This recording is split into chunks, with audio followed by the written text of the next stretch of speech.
அழகான பச்சை மந்திரக் காட்டில் அனைத்து விலங்குகளும் சந்தோஷமாக வாழ்ந்தன. அனைவருக்கும் உதவி செய்த புத்திசாலி ஆந்தை ஒலிவர் பெரிய மரத்தில் வாழ்ந்தான். ஒவ்வொரு இரவும் விலங்குகள் எல்லாம் ஒலிவரின் கதைகளை கேட்க வந்தன. ஒலிவர் தனது மந்திர புத்தகத்தை மெதுவாக திறந்தான். ஒரு நாள் லியோ சிங்கம் மிகவும் கோபமாக கத்தத் தொடங்கியது. அனைத்து விலங்குகளும் பயந்து ஓடின.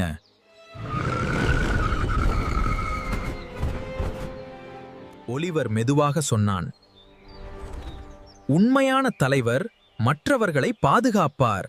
மிமி குரங்கு எப்போதும் அமைதியாக இருக்கவில்லை. மிமியின் சேட்டையால் நண்பர்கள் கோபமடைந்தனர். ஒலிவர் மிமிக்கு ஒரு சிறிய விதையை கொடுத்தான்.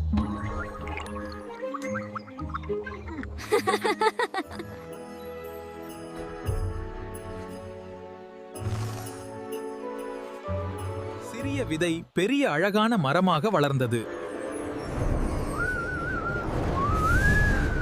ஒரு நாள் காட்டு நதி முழுவதும் வறண்டு போனது.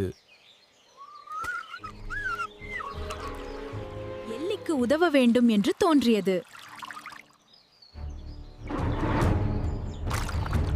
தண்ணீர் கிடைத்ததால் விலங்குகள் மகிழ்ச்சியாக ஆடின. அந்த இரவு பெரிய புயல் காட்டை தாக்கியது. மரக்கிளைகள் கீழே விழத் தொடங்கின.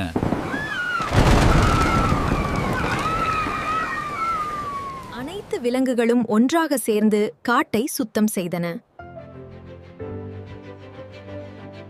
அன்பும் ஒற்றுமையும் தான் உண்மையான அறிவு. எங்கள் கதையை பார்த்ததற்கு நன்றி. மீண்டும் சந்திப்போம்.